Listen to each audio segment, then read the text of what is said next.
Hello, I'm Richard Skinner. I'm a Blue Badge tourist guide for London in the UK, and I have been working now for 50 years in guiding. Delighted to be part of this 40th anniversary of FEG, and particularly because I was its president in early years. My name's Stephen Graney. I live in the UK and I've been a London Blue Badge tourist guide for 3 years.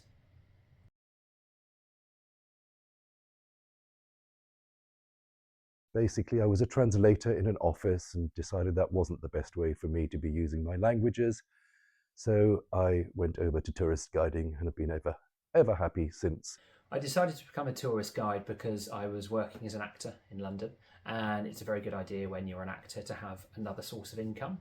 I applied to the London Blue Badge guide training course because I thought it'd be a very fun second job to do because of all the storytelling that comes with guiding.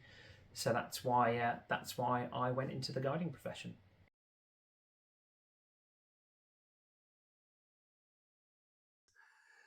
And what do I like about it? Basically, using my languages, meeting people from all over the world and of many different backgrounds. I think what I enjoy the most about the guiding profession is getting to meet lots of very nice people from all over the world, whether that's a family, whether that's a group, and showing them all that London has to offer, and of course, sharing lots of stories about the lovely city that I live in.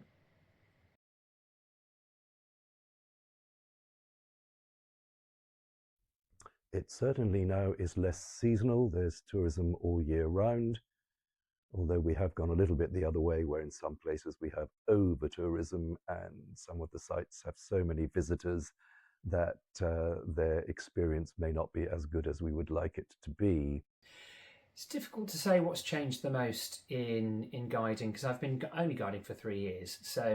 But I'd say speaking to colleagues, it sounds a little bit like the family market and the individuals market has changed, whereas maybe things used to be more group focused in the past. There's more private work available these days.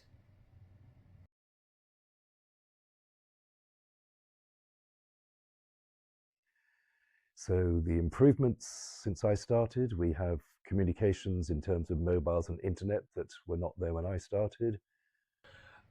Over time, over my 3 years of guiding, again, I don't think that much has changed.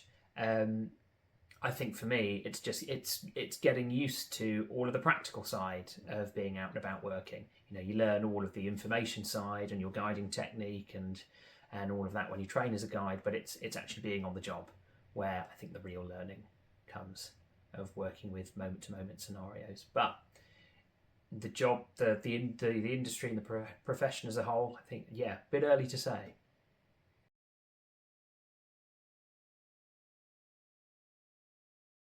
And on the other hand, some negativity we might raise parking for coaches. London is so big, people do need an introductory coach tour to get the overview. Some people, certainly with reduced mobility, may not be able to do walking tours. And there are fewer and fewer places where we can legally stop now to allow them to get off and have a comfort stop, photo stop, stretch the legs.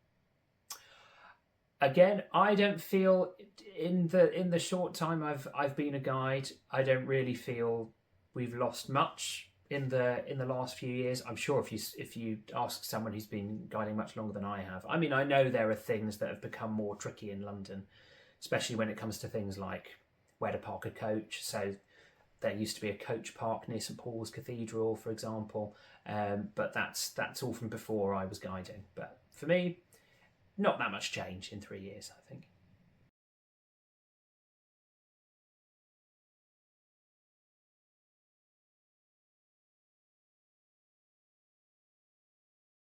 Well, basically, initially, one was really worried about being a freelance and where the next job was coming from. But soon, networking with colleagues, doing some PR, we all realized that it's going to work, it's okay.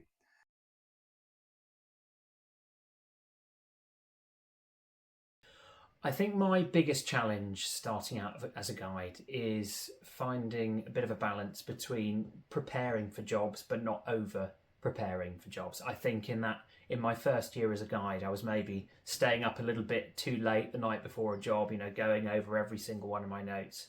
Um, so I think finding the confidence to know that the information that I need is there and preparing but not over preparing.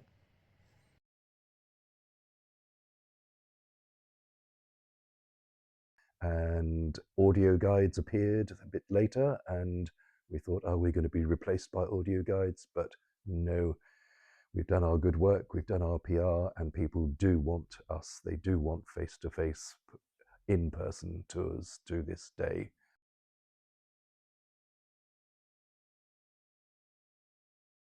I think the things that might be a little bit of a worry are maybe just the unpredictability of events in the world. Of course, there was the pandemic a few years ago, which I was very lucky I qualified after the pandemic. Um, but yes, those unpredictable global factors that can affect how people travel around the world.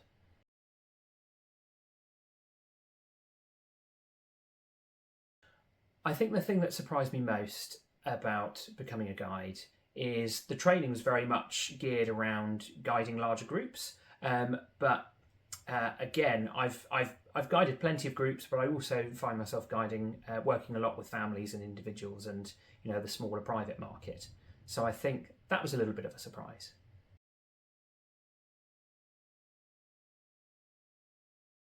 Yeah, this has happened to me several times. Meeting groups who come from America very early in the morning. We can't go to their hotel to get their rooms, so we take them to Windsor Castle, which is quite close. So, 1,000-year-old castle, we're having a look round, and the question comes, why did they build the castle so close to the airport? Okay, there was one morning where I had been booked for a London coach pano with a big student group, and I'd been told that I would have a group in the morning, a group in the afternoon. But there was a little bit of miscommunication in that there were actually two coach loads of students in the morning and two coach loads in the afternoon.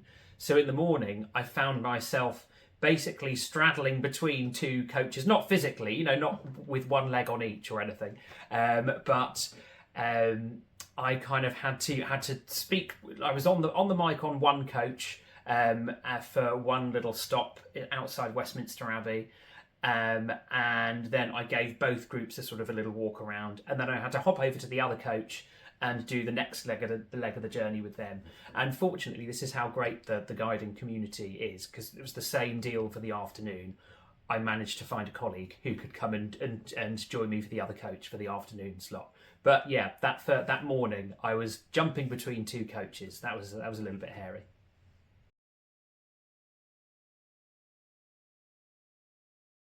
It always gives me the pleasure of helping visitors to see and understand what they're looking at and to be able to really enhance their visitor experience. I think on a personal level, I think it's very important as a guide to just make anybody who is visiting the place where I live feel welcome, no matter where they're from, and to let them know that this place is here for them to explore and that everybody is welcome.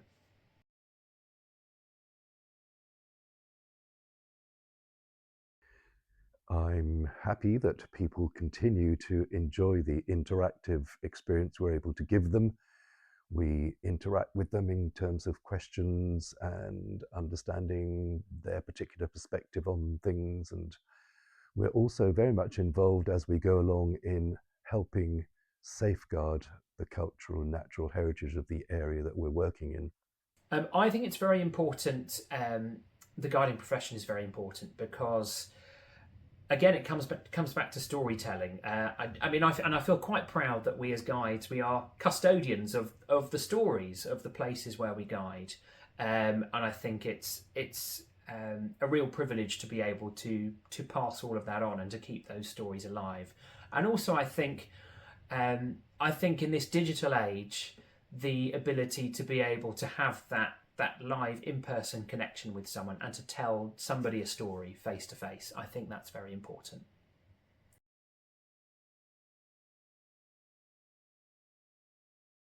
I think the future is bright, just as long as we do continue to regularly update and offer a wide range of tours.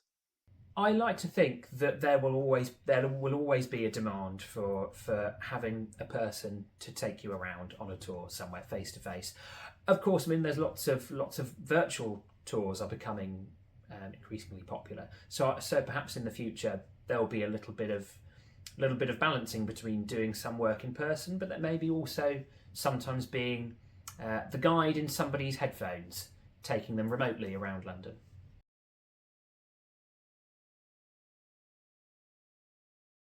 I think an angle that we need to bear in mind is more training for sustainable tourism, tourism for all, inclusivity, and then we're going to be okay. I mean, I like to think that this is already very much present in the profession. But I think as long as we take care that the relationships between us as guides and the sites that we work at, to make sure everybody's communicating clearly and that everybody's kind of abiding by whatever site guiding rules might be in place. Yeah, as long as there's that two-way respect, I think we just need to keep maintaining that.